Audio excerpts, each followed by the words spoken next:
కాంగ్రెస్ నాయకుల సవాల్ను స్వీకరిస్తున్నామని, ఎప్పుడు మీ చైర్మన్ గారితో రాజీనామా చేస్తారో చెప్పండి, అదే 10వ వార్డులో పోటీ సిద్ధమని కాంగ్రెస్ నాయకులకు బీఆర్ఎస్ నాయకులు సవాల్ విసిరారు. కలవకాలను సతీష్ భట్ మాట్లాడుతూ అదే వార్డులో తన భార్యతో పోటీ చేస్తానని, ఓడిపోతే రాజకీయ సన్యాసం స్వీకరిస్తానని ఆయన అన్నారు. విమర్శలు చేసే ముందు ఆలోచించి విమర్శలు చేయాలని కాంగ్రెస్ నాయకులపై బీఆర్ఎస్ పార్టీ నాయకులు ఆగ్రహం వ్యక్తం చేశారు. గుండు నరసింహ నన్ను విమర్శించే స్థాయి మీది కాదని మీడియా సమావేశంలో సతీష్ భట్ అన్నారు.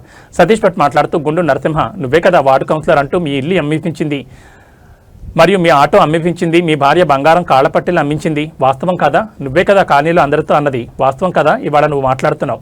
ఇప్పుడు అదే కాంగ్రెస్ నాయకులు కనీసం నీకు ఒక కోఆప్షన్ ఇచ్చే దిక్కు లేదు. నువ్వా మా గురించి మాట్లాడేది? నోరు అదుపులో పెట్టుకుని మాట్లాడు. ప్రజలను గమనిస్తున్నారని, రేపు ప్రజలే తగిన బుద్ధి చెప్తారని ఆయన మీడియా సమావేశంలో మాట్లాడారు. అదేవిధంగా సతీష్ భట్ మాట్లాడుతూ మరొక నాయకుడు మతిస్థిమితం సరిగా లేక మాట్లాడుతున్నాడని, ఒకవేళ నేను భరత్ గౌడ్ దగ్గర డబ్బులు తీసుకున్నట్లయితే ఎవరైతే మతిస్థిమితం లేని వ్యక్తి మాట్లాడుతున్నారో ఆ వ్యక్తి తన భార్య పిల్లలతో లక్ష్మీ నరసింహస్వామి పాదాల వద్దకు రావాలని, నేను కూడా నా భార్య పిల్లలతో వస్తానని దాన్ని నిరూపణ చేయాలని ఆయన మీడియా సమావేశంలో మాట్లాడారు. మరోసారి ఇలాంటి విమర్శలు చేస్తే సహించబోమని, ప్రజలే తగిన బుద్ధి చెప్తారని ఆయన అన్నారు. ఈ కార్యక్రమంలో యాదగిరిగుట్ట పట్టణ secretary general Papatla Narahari, R S Sridhar Goud, Mothe Narasimha, Mitta Venkatesh, Dandla Bhanuchander, Sardar Chiranjeevi, Shekar తదితరులు పాల్గొన్నారు. అందరికీ నమస్కారం. నిన్న కొందరు అవాకులు చివాకులు వేస్తూ ఉన్నారు. ఏదో మాకు క్రెడిట్ వస్తుందని చెప్పి కొందరు మరి స్క్రిప్ట్ ప్రకారంగా మాట్లాడుకుంటూ వస్తూ ఉన్నారు. మేము మొన్న దేవస్థానం విషయంలో మాట్లాడారు. మరి నిన్న ఒక పెద్ద మనిషి ఎమ్మెల్యేకు ఒక బాత్రూంలో పోయి అడిగేది ఒకటే తక్కువ ఉండేది. మరి ఆ వ్యక్తి కౌన్సిలర్లు నేను కౌన్సిలర్ మన కోఆప్స్ అయితే కూడా పనికి రాకుండా అయ్యి నా గురించి విమర్శ చేస్తున్నాను. నిన్ను కౌన్సిలర్ అని చెప్పి నీ ఇల్లు అమ్మబెట్టిరు, నీ ఆటో అమ్మబెట్టిరు, ఆఖరికి నీ భార్య చెవుల మీద ఉన్నటువంటి కమ్మలు అమ్మబెట్టిరు, కాళ్ళకు ఉన్నటువంటి పట్టీలు కూడా అమ్మబెట్టిరు. గుండు నరసింహ, నువ్వు ఇవాళ నా గురించి మాట్లాడుతున్నావు. నేను కౌన్సిలర్ అని చెప్పి తిరిగిన నీ ముఖానికి నీకు ఒక కోఆప్షన్ కూడా పనికి రావాలని దాన్ని నాలుగు తీసుకుంటే కూడా పనికిరాని పదవి ఇచ్చింది. నువ్వా మా గురించి మాట్లాడేది? ఏదో పార్టీ ఎవరు వచ్చినా అని అంటారు.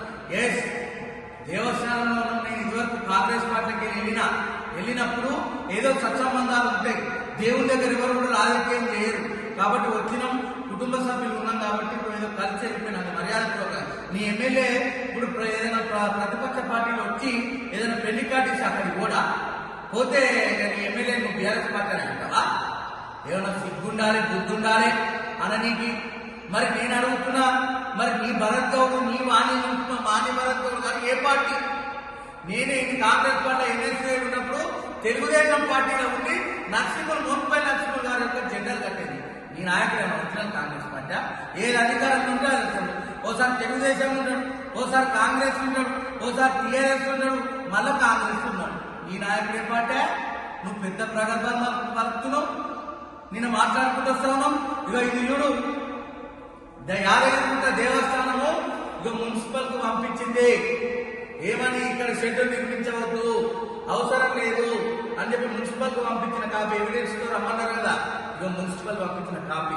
మరి ఆ మున్సిపల్ పంపించిన కాడ 14 తారీఖు నుంచి పంపించి 10 వద్దని చెప్పి పంపిస్తే 22 తారీఖు నాడు ఎట్లేసిందా షెడ్? నీ నాయకుడు ఎవిడెన్స్ లేవనుకుంటున్నావా? మరి దేవస్థానం సీసీ కెమెరాలలో లేవనుకున్నావు. మరి మీరు పెట్టారా? మీరు ఎవిడెన్స్ కూడా వస్తారా? మమ్మల్ని రమ్మంటారా? ఇగో మా నాయకులు అందరం ఇక్కడనే ఉన్నాం, రమ్మంటాం. మరి ఏంటి రమ్మంటావు చెప్పు. ఎటువంటి చైర్మన్ అయినా మా ఇష్టం ఉన్నట్టు చేసామని చెప్పి పోనీ మరి దాన్ని ఇచ్చినప్పుడు మున్సిపల్ కమిషనర్ వచ్చి చెప్పి తీయాలి.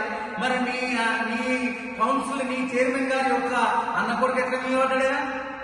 అది పోయి అక్కడ పోయి నువ్వు అన్నావు కదా వైఎస్ఆర్ అది అని చెప్పి, అదే మా వెంకటేశ్వర పోయి అడిగిన ఏంద్రబాయి ఎక్కడ కబ్జా ఎందుకు చేస్తారు? చైర్మన్ గారిని ఇదేంటిది దేవస్థానం భూములు కూడా ఇస్తలేరా అని చెప్పి ఒడ్లోజు వెంకటేశ్వర అడిగింది వాస్తవం కాదా? అక్కడ అడిగింది చూపించమంటావా ఎవిడెన్స్? ఇవాళ నువ్వు మాట్లాడడం పెద్ద పెద్ద మాటలు మాట్లాడుతున్నావు. ఫస్ట్ నీ నాయకుడు ఏర్పాటు చక్కగా అనుకో. దేవస్థానం ఇచ్చింది లక్ష్మీ నరసింహస్వామి దేవస్థానం కొండ కింద వైకుంఠ దగ్గర, లక్ష్మీబాయి ధర్మశాల దగ్గర మరి అభివృద్ధి నిమిత్తం కోల్పోయిందంటే కొంత జాగా ఉన్నది.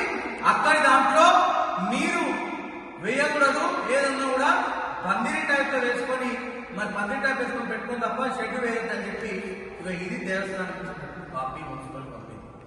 ఉందా? కళ్ళు పెట్టుకొని చూడు గుండు నరసింహ. ఇక ఇంకోడు వచ్చేవాడు మాట్లాడతాడు. నేనంట భరత్ గౌడ్ దగ్గరికి వచ్చి పైసలు తీసుకున్నానంట. అరే లుచ్చా, నీకు ఇద్దరు బిడ్డలు ఉన్నారు, నాకు కొడుకున్నాడు. నేను నరసింహస్వామి దగ్గరికి పచ్చి బట్టల మీద నేను వస్తా. నరసింహస్వామి దగ్గరికి నువ్వు నీ బిడ్డలను తీసుకొని నువ్వు రా. భరత్ గౌడ్ దగ్గర ₹1 తీసుకున్నట్టు నువ్వు నాకు ఎవిడెన్స్ చూదా? ఏదన్నా ఉంటే పనికి అన్న మాటలు మాట్లాడద్దు. ఏదంటే ఎవిడెన్స్ కూడా మాట్లాడు. మేము మాట్లాడింది ఏంటి? కబ్జా చేస్తున్న దేవస్థానం చూపించడం ఇస్తారు. దీని విషయంగా మాట్లాడాలి. ఇచ్చా నువ్వు ఏదో మాట్లాడుకుంటా నాకేదో వస్తుంది అనుకుంటా దమ్ముంటేనా చూపి. ₹7 తీసుకున్నాం, ₹1 మాట్లాడుతూ ఉన్నాం పెద్ద. ఇక ఇంకోటి మాట్లాడతాం. బస్తీలా 6 కోట్లకి తయారైంది.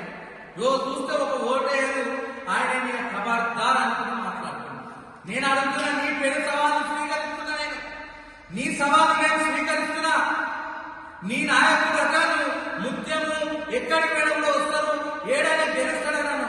నీ నాయకుడు ఒక కాల పోటీ చేస్తే ఒక కాల పోటీ చేయడు. అది యాదగిరి ప్రజలు మొత్తం ఎక్కే. ఇప్పుడున్న 10వ వార్డు ఉంది కదా, 10వ వార్డు యునామస్ ఏదో చేస్తున్నాను, మా మీద బుద్ధయ్యేలా ప్రయత్నం చేస్తున్నావు కదా. నేను సవాలు చెప్తున్నా, అదే 10వ వార్డు నుంచి రాజీనామా చేయించు. చింతకింది రాజు, ఖబర్దార్ గుర్తు ఎక్కువ. చింతకింది రాజు నువ్వు నిన్న మాట్లాడావు కదా, నువ్వు రేపు నీ నాయకుడితో రాజీనామా చేయి.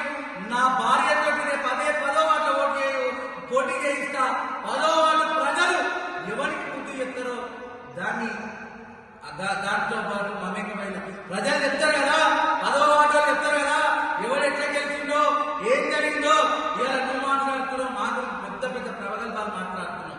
ఏదో ఉన్నప్పుడు లోలోప లొల్లాయ మాట్లాడినట్టు నువ్వు మాట్లాడు. ఎప్పుడు రిజైన్ చెప్తా చెప్పు. యాదగిరి నరసింహస్వామి సాక్షిగా, మా టీఆర్ఎస్ శ్రేణుల సాక్షిగా ఎవరు కాదు మేమే వస్తాము. పోటీకి నా భార్యను పోటీ చేయిస్తా. నువ్వు నీ కౌన్సిల్ అమ్మాలనమ్మాను, నీ చైర్మన్ అమ్మను రాజీనామా చేయించు అని చెప్పి నేను అడుగుతా ఉన్నా. మరి ప్రజాపాలన అంటారు. ఇక కొందరు మాట్లాడుతున్నా మొత్తం బెల్ట్ షాపులు మా బీసీ కాలేజీ ఉన్నట్టేడది. మళ్ళీ అది కూడా కాంగ్రెస్ లేదు. మరి మరి దీనికి ఏం సమాధానం చెప్తావు? మీ దుకాణాలలో ఏం జరుగుతున్నాయి మాకు తెలియదా? నువ్వు బట్టాయం కృష్ణాన్ని కూడా వస్తున్నావు కదా. నేను సవాలు చెప్తున్నా, దాన్ని రాజీనామా చేయించి నీ లీడర్ చేసిన దురాఘాతాలు మాకు తెలియవా? ఏ కబ్జా చేసిందట.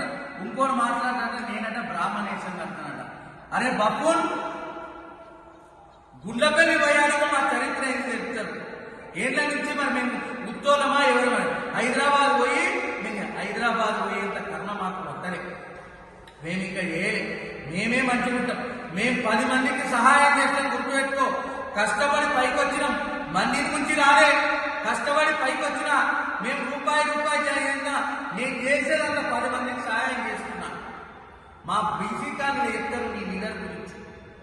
నువ్వు మాట్లాడినావు కదా, చందాలు రాస్తే కాలు అయ్యేటట్టు తిరగాలి అని చెప్పి మా బీసీ కాలనీ ఉన్న పిల్లలు ఎవరు అడిగినప్పుడే చెప్తారు. దానికి నిన్న ఓ లీడర్ పెద్ద మాట్లాడుకుంటూ వస్తున్నారు. ఖబర్దార్, నువ్వు అది చేయాలి. మరి పోటీ చెప్పి చూద్దాం ఎంత మెజార్టీ వచ్చారు చూద్దాం. ప్రజలు చెప్పిన దానికి ప్రజలే బుద్ధి చెప్తారు కదా. మేము చెప్పింది అబద్ధమైతే అప్పుడు నీ లీడర్ రాజీనామా చేయించి నేను ఎంత గెలవకపోతే, నా భార్యకి ఇట్లా గెలిపించకపోతే మేము శాశ్వతంగా రాజకీయాలకు వెళ్ళి అప్పుకుంటా. రాజు చిత్తగిరి రాజు, రేపు నువ్వు 7 లక్షల పాదాల సాక్షి చేస్తావా? గుండె నరసింహ, ఎన్నిసార్లు నువ్వు మొరబెట్టుకున్నావు బీసీ కాలనీలా? నువ్వు ఏమన్నావు? గుండ్లపల్లి భరత్ గౌడ్ ఆగం చేస్తున్నామన్నా నన్ను ఎమ్మెల్యే ఆగం చేస్తున్నా అన్నావా లేదా? నీ ముఖానికి నువ్వు కౌన్సిలర్ అని తిరిగినావు. నీ ముఖానికి కోఆప్షన్ కూడా పనికిరావురా బాబు, నువ్వు పెద్ద వేస్ట్ అని చెప్పి మూర్తిదాన్ని చేసి కదా గుండు నరసింహ. ఇంకా సిగ్గురాలే, నన్ను ఏ పార్టీ అని మాట్లాడుతున్నావు నువ్వు? నీ నాయకుడు ఏ పార్టీ ఫస్ట్ అడుగు, రేపు పోయి అడుగు. మరి ఇట్లా కౌంటర్ ఇచ్చింది మరి నన్ను ఏమంటావు? మరి నువ్వు అట తెలుగుదేశం నుంచి కాంగ్రెస్ వచ్చినమాట, కాంగ్రెస్ నుంచి బీఆర్ఎస్ లేనమాట, బీఆర్ఎస్ నుంచి కాంగ్రెస్ వచ్చినమాట. మరి ఏం చేయమంటావు చెప్పు. మరి దీనికి సమాధానం అన్నా. మరి కబ్జా విషయాన్ని వస్తా అంటారు, దేవస్థానం ఉన్నాయి కానీ ఇంకా ఎవిడెన్స్ ఇస్తా అంటారు. ఇంకా గుండ్లపల్లి కాడ పాత గుండ్లపల్లి కాడ ఎక్కడో 2 ఎకరాల భూమి ఉందట. దాని పక్కకు తోపుగానికి సంబంధించిన కాలువ పోతుందట. ఆ కాలువ 15 ఫీట్లు ఉన్నదాన్ని 150 ఫీట్ల డైవర్షన్ చేసి 150 ఫీట్ల వెడల్పు చేస్తామట. దీనికి ఇరిగేషన్ కూడా వాళ్ళు లెటర్ పెడతా అంటారు. దీని గురించి ఏమంటావు అని చెప్పి నువ్వు అడుగు. ఏమన్నా ఉంటే ఉండాలి, సోయి ఉండాలి, ఎవిడెన్స్ ఉంటే మాట్లాడి. నీకు ఇది ఎవిడెన్స్, ఇగో ఇది పెడతా ఉన్న ఎవిడెన్స్, ఇది వినండి. మీడియా మిత్రులు కూడా చూడండి, దేవస్థానం ఇచ్చింది, క్లియర్ గా ఇచ్చింది. వద్దు ఇక్కడ షెడ్ వేయద్దు, ఇది దేవస్థానానికి సంబంధించింది, మేము పర్మిషన్ ఇవ్వమని చెప్పి మున్సిపల్ కమిషనర్ కి రాసి పంపిన లెటర్. మున్సిపల్ కమిషనర్ ఉండాలి, ఉండి తీపియాలి. నీ కుటుంబీకులు ఎట్లా తీయిస్తారా? నీ కుటుంబీకులు ఎట్లా తీయిస్తారు? ఇది ఎక్కడి? ఈ వీడియో ఎవిడెన్స్ చూడండి. మీడియా మిత్రులు అందరూ కూడా మేము చూపిస్తున్నాం.